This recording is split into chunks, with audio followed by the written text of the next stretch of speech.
मेरठ शहर में coaching centres पर चल रही सीलिंग कार्रवाई को लेकर परेशान कोचिंग संचालकों और शिक्षकों की उम्मीदों को बड़ा झटका लगा है। मेरठ विकास प्राधिकरण के उपाध्यक्ष वीसी के साथ हुई लंबी बैठक के बावजूद कोई ठोस निर्णय नहीं लिया गया है।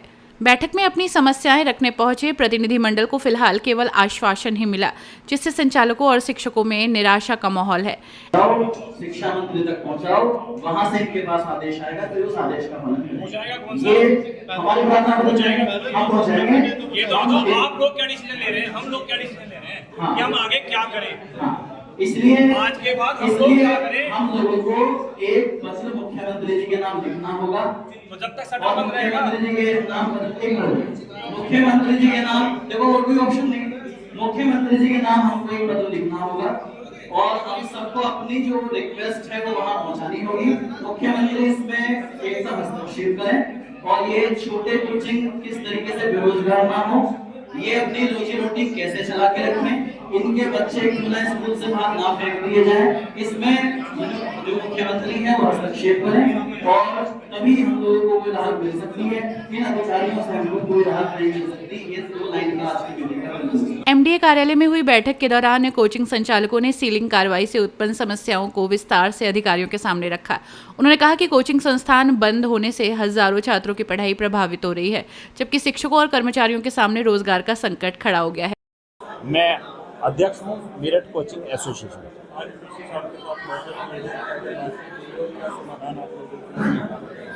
देखिए, बातचीत हुई है, हम लोगों ने अपनी सारी समस्याएं निरंतर हम बता रहे थे।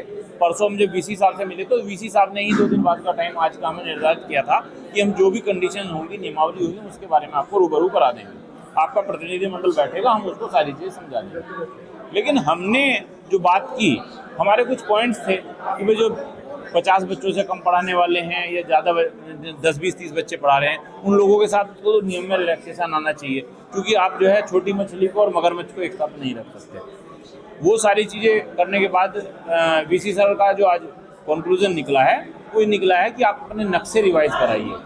जो एमडीए से स्वीकृत मानचित्र है, उस स्वीकृत मानचित्र में कहीं ना कहीं आप अपने आप को कोचिंग नाम की चीज़ को रिवाइज करवाइए, तब जाके हम लोग उसे एमडी की तरफ से अधिकतर जो कोचिंग इंस्टीट्यूट है वो रेंट पर चल रहे हैं जी, कॉम्प्लेक्स के ओनर है वो क्यों उस दुकान को या जो पार्ट है वहाँ पर उसे किस आधार पर? हाँ, ये हम लोगों ने आपसे कई दिन पहले भी यही बात रखी थी कि हम तो चलो एक छोटे पार्ट को रेंट पे लेके किराया चला रहे हैं, लेकिन उस रेंट पे लेने के बाद वहाँ पे पूरा कंपार्टमेंट ही सील किया जा रहा, तो पूरा कंपार्टमेंट सील नहीं होना चाहिए। पहले तो ये बात थी। दूसरा, यदि कोचिंग की कहीं आपत्ति है तो जो मालिक है, लैंडलॉर्ड है, वो कैसे तैयार होगा अपने मानचित्र में जो है चेंजेस कराने के लिए। तो उसके बाद बोले कि ये आपकी समस्या है।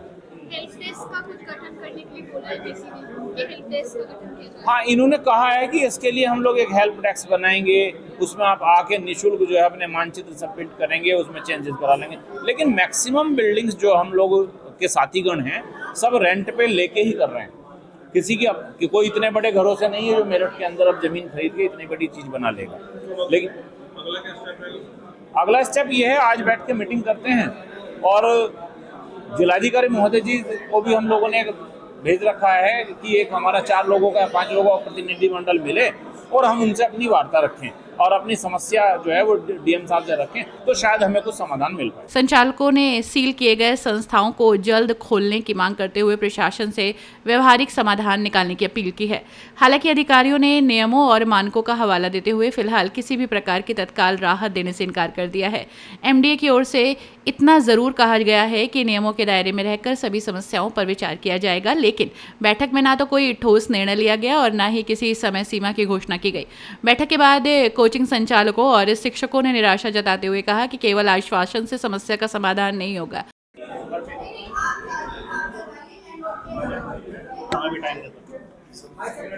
अर्जुन भैया,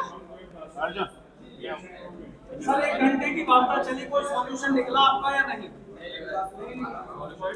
सोल्यूशन कोई नहीं। सर का कहना है, सर ने बिल्कुल स्पष्ट 2 शब्द में ये कहा है कि या तो जितने भी इंस्टीट्यूट्स हैं सारे के सारे अकॉर्डिंग टू रूल्स ऑफ यानी कि एमडीए के नॉर्म्स के अकॉर्डिंग चलेंगे, या ऊपर से कोई आदेश आया या उसमें कुछ रिलैक्सेशन देने की बात हुई तब हम इंस्टीट्यूट वालों को on behalf of that instruction कहीं ना कहीं रिलैक्सेशन दे सकते हैं। बाकी जितनी भी चीज़ें क्लैरिफाई करनी थी कि रेजिडेंशियल में कैसे चलेगा, कॉमर्शियल में कैसे चलेगा, सील कैसे हटेगी, कैसे नहीं हटेगी, सबका समाधान वीसी सर ने कर दिया है और अलग तरीके से। और इसके लिए एक हेल्प डेस्क भी क्रिएट कर दी है कि कल से वो हेल्प डेस्क आपके लिए वर्क करेगी और आप जो भी क्वेरी उनसे करना चाहें वो कर सकते हैं। जो भी बिल्कुल मतलब मुझे लगता है कि हम इस चीज़ को लेकर तो संतुष्ट हैं, क्योंकि कहीं ना कहीं कुछ ना कुछ एफर्ट्स तो हमें भी करने होंगे। उनका कहना है कि संस्थान बंद रहने से छात्रों की पढ़ाई लगातार प्रभावित हो रही है और शिक्षकों के सामने आर्थिक संकट गहराता जा रहा है। उन्होंने प्रशासन से जल्द सकारात्मक निर्णय लेने की मांग की है। फिलहाल एमडीए के रुख के बाद कोचिंग संचालकों में असंतोष है। अब सभी की निगाहें इस बात पर टिकी हैं कि प्रशासन इस विवाद के समाधान के लिए आगे क्या कदम उठाता है और सीलिंग कार्रवाई को लेकर क्या नई व्यवस्था सामने आती है। बना दिया ताकि उस पर हम लोग और कोई क्वेरीज है जो आज के डिस्कशन से हटके भी कई बार होता है, जब आप इम्प्लीमेंट करने जाते हैं कोई चीज़ तो और भी डाउट्स कन्फ्यूज़न आते हैं, तो एक हेल्प डेस्क हम यहाँ से संचालित कर देंगे। हमारे प्लानिंग सेक्शन सीपीपी को निर्देशित भी कर दिया गया, आज ही उसका ऑर्डर भी जारी हो जाएगा और प्रेस नोट के माध्यम से उसको मीडिया को भी दे दिया जाएगा, ताकि सारे लोगों को, जो लोग नहीं भी आ पाए हैं या जिनको किसी कारणवश जानकारी नहीं हो पाई, वो लोग भी इसका लाभ। अच्छा सर, तो क्या जो आप कार्रवाई है वो जारी रहेगी? अभी तो बहुत सारे इंस्टीट्यूट हैं। बिल्कुल बिल्कुल, देखिए ये तो डायरेक्शंस हैं कि ये कुछ जितने भी हैं ये कार्रवाई जारी रहेगी और आगे भी ऐसा नहीं है कि केवल अभी, मान लीजिए इन फ्यूचर भी इस तरीके से कोई नॉर्म्स का उल्लंघन करेगा तो अच्छा सर, एक सवाल ये भी उठ रहा है कि जो चाणक्य इंस्टीट्यूट है सर, उसको सील किया गया और सील करने के बाद उसको खोल दिया गया। अब सब जगह लोगों में गुस्सा है, जो जनप्रतिनिधि है वो भी इस बात को लेकर नाराज है कि दोहरा रवैया मेरिट का कल एक वीडियो के माध्यम से इसकी जानकारी मिली कि एक पर्टिकुलर इंस्टीट्यूट की सील लगा के उसको खोल दिया गया। जी, इस पे मेरे द्वारा जो कंसर्न जोनल ऑफिसर है उनको डायरेक्शन दिया गया है कि इसका नक्शा एक बार चेक कराना, अगर नहीं पास हो तो उसको। सर, जैसा कि आपने कहा कि किसी भी कॉम्प्लेक्स में कोचिंग सेंटर चल रहा है, उस कॉम्प्लेक्स का जो नक्शा है वो स्वीकृत नहीं है, तो अकेले उस कोचिंग सेंटर पर ही सील लगेगी या पूरा कॉम्प्लेक्स सील होगा? नहीं, पूरा कॉम्प्लेक्स। अच्छा, तो फिलहाल की जो कार्रवाई तो कोचिंग सेंटर पर अभी जो फर्स्ट फेज में टारगेट किया जा रहा है, क्योंकि ये जो जब से लखनऊ का इंसिडेंट हुआ है तब से कोचिंग सेंटर्स को, इसके बाद हम लोग जो भी अदर इस्टेब्लिशमेंट हैं जिनका नक्शा नहीं पास है उनको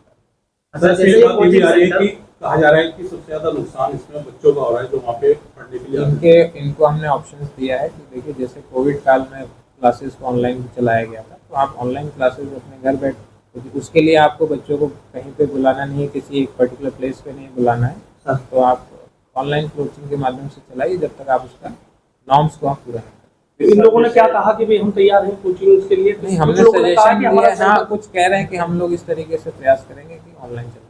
ज्यादातर लोग ये चाहते हैं कि सेंटर खुल के अंदर से सामान हम निकाल लें अपना, ये कुछ ऐसे आवेदन के लिए बोला कि हाँ सर हेल्प जो भी नहीं, ये डाउट थे कि क्या हम सामान निकाल सकते हैं, तो हमने कहा बिल्कुल आप निकाल सकते हैं, लेकिन हम सील नहीं खोलेंगे। आप हमारे कर्मचारी की उपस्थिति में जाइए, अपना सामान निकालिए। हम नहीं चाहेंगे कि आपका सामान वहाँ पड़ा रहे, लेकिन क्योंकि वो कोचिंग नॉर्म्स के अकॉर्डिंग नहीं है तो सील तो उसमें। अब तक सर कितने कोचिंग सेंटर सील किए और कितने और निशाने पर हैं?